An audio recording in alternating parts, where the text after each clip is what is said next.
중국의 부동산 위기가 새로운 위험 단계로 접어들고 있습니다.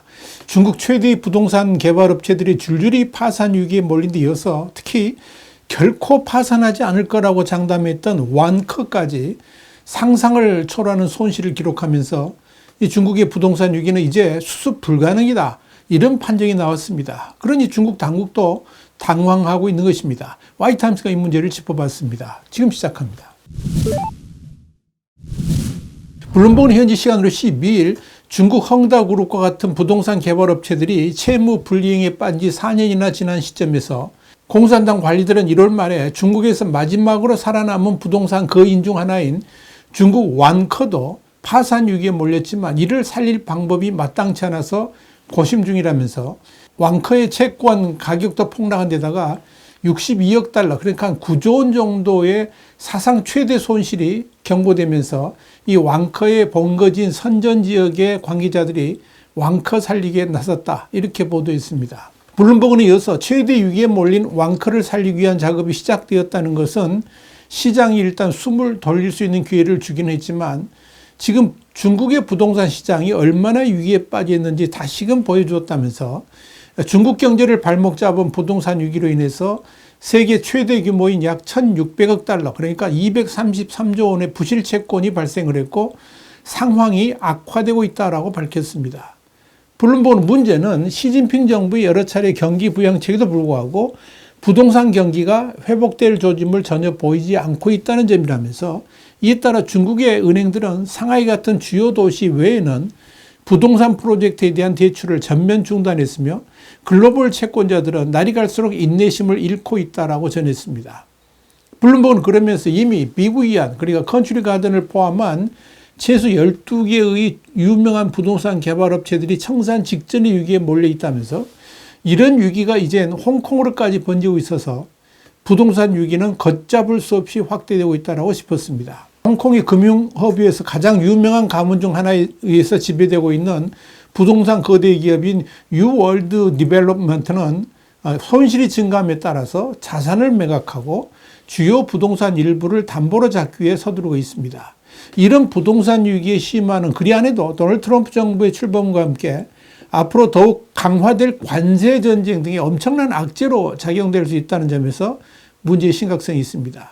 여기 대해서 블룸버그는 중국 정부가 위기의 부동산 경기를 회복하기 위해서 15조 달러, 그러니까 한 2경 1810조 원 규모의 안정화 자금을 투입하지 않는다면 심화되는 위기로 인해서 트럼프와의 무역 협상에서 시진핑의 협상력이 약화되고 중국에 대한 외국인 투자가 더욱 위축될 수 있다고 경고를 했습니다. 2억 달러를 운영하는 헤지펀드인 포레스트 캐피털 홍콩의 공동 설립자인 후안 리는 블룸버그에 중국의 규제 완화 노력은 너무나 신중하다면서 그들은 최악의 상황이 오기 전까지는 행동하지 않을 것으로 보이는데 문제는 최악의 상황이 오면 너무 늦을 수 있다고 경고를 했습니다. 그래서 지금 당장이라도 중국 당국이 최대의 지원을 통해서 일단 부동산 경기를 살려야 한다는 것입니다.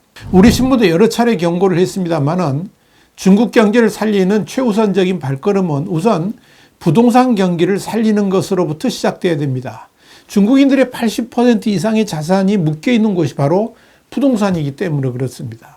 그런데 이렇게 부동산 위기를 자초한 사람이 바로 시진핑 본이다 보니까 선뜻 손을 못 대고 있는 겁니다. 지금 중국의 부동산 위기는 시진핑 주석이 신경제정책을 발표하면서 기술 주도형 경제로 전환한다는 명분하에 부동산 부문의 역할을 축소하면서부터 비롯됐습니다.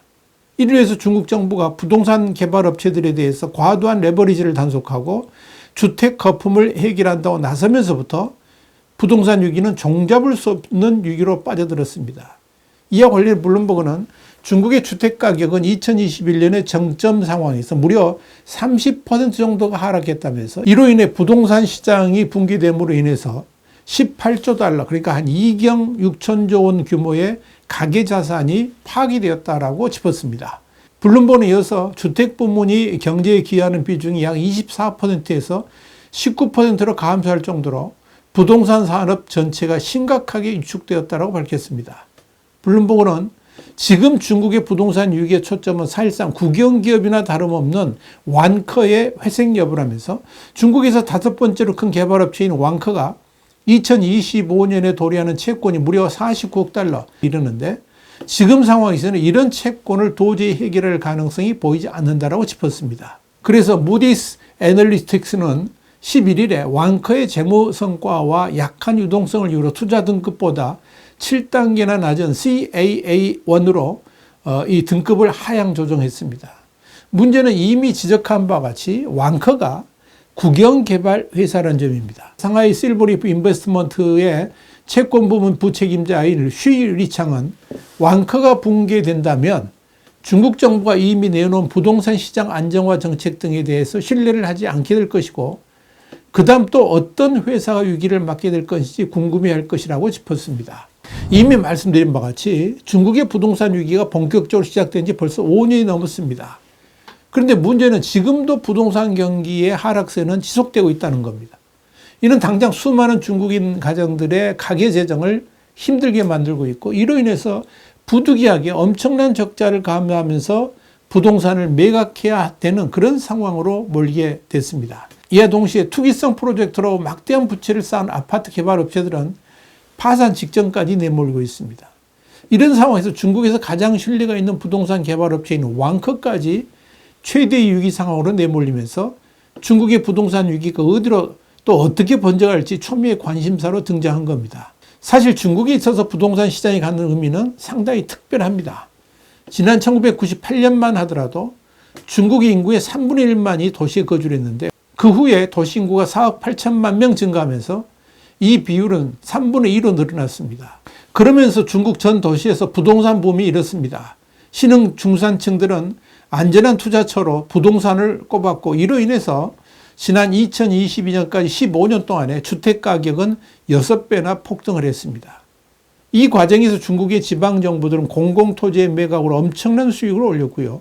이런 과정을 거치면서 부동산 부분은 국내 총생산의 30% 그리고 가계자산의 80%를 직간접적으로 차지하게 됐습니다. 정치가 다양하지만 신규 및 기존 주택과 재고를 합하면 2019년 이 부분의 가치는 약 52조 달러, 7경 5,600조 원으로 미국 부동산 시장이 약 2배에 달합니다.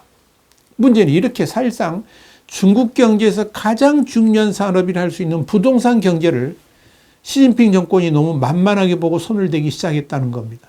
특히 중국에서의 부동산 산업은 단순하게 개발 회사들만의 문제가 아니라 중국 정부는 물론이고 지방정부 그리고 중국인들의 가계의 전부가 묶여 있다는 점을 시진핑 정권은 도외시했습니다. 그러다가 지난 2021년 중국의 최대 부동산 개발업체인 헝다그룹이 3천억 달러 그러니까 한 436조 2,600억 원의 채무를 불이행하면서 부동산 위기는 본격화됐습니다. 그리고 2022년에는 미우이안과 순학이라는 두 개의 거대 부동산 업체도 채무 불이행으로 들어가면서 중국 부동산 위기는 완전히 수렁으로 빠져들었습니다. 이 과정에서 중국 당국을 더욱 곤혹스럽게 만드는 것은 부채를 지고 있는 개발업체들이 방치한 수백만 평방피트의 미완성 아파트 외에도 2024년 5월 현재 공급과 수요의 불균형으로 인해서 4억 평방미터의 새로 완공된 아파트가 미분양 상태로 남아있다는 점입니다. 그렇다면 이렇게 첩첩이 쌓여 있는 부동산 위기를 중국 정부는 해결해 나갈 수 있을까요? 결론부터 말씀드리자면 불가능합니다. 부동산 시장이 중국 경제에 차지하는 비중이 워낙 크기 때문입니다. 이런 점에서 시진핑 정부가 크게 착각한 것은 시진핑의 명령이면 시진핑이 지시라면 부동산 시장도 얼마든지 통제할 수 있을 것이라고 믿었다는 겁니다. 이는 시진핑 스스로 자신의 역량을 과대평가한 것이고 아무리 시진핑이 지시라도 그런 명령이 가져올 파문이나 후과에 대해서 제대로 제어하지 못한 중국 정책 책임자들의 단견이 결국 지금의 문제를 불러온 겁니다. 물론 해결 방법이 하나 있기는 합니다. 이미 자본주의적 시장 경제를 바탕으로 부동산 시장이 성장해 왔기 때문에 중국의 부동산 경제를 또다시 그런 시장 환경으로 되돌리면 됩니다. 이는 중국의 경제를 중국 공산당이 아닌 중국의 인민들에게 돌려주는 것을 말하는 겁니다. 그럴 때 중국의 경제도 살아날 틈이 보이기 시작할 겁니다. 그러나 중국 공산당이 그렇게 변화될 가능성이 1도 없다는 점에서 중국에서의 부동산 시장 안정은 절대적으로 불가능하다. 이렇게 말하는 겁니다. 와이탄 국제정세 분석의 주북이었습니다. 감사합니다.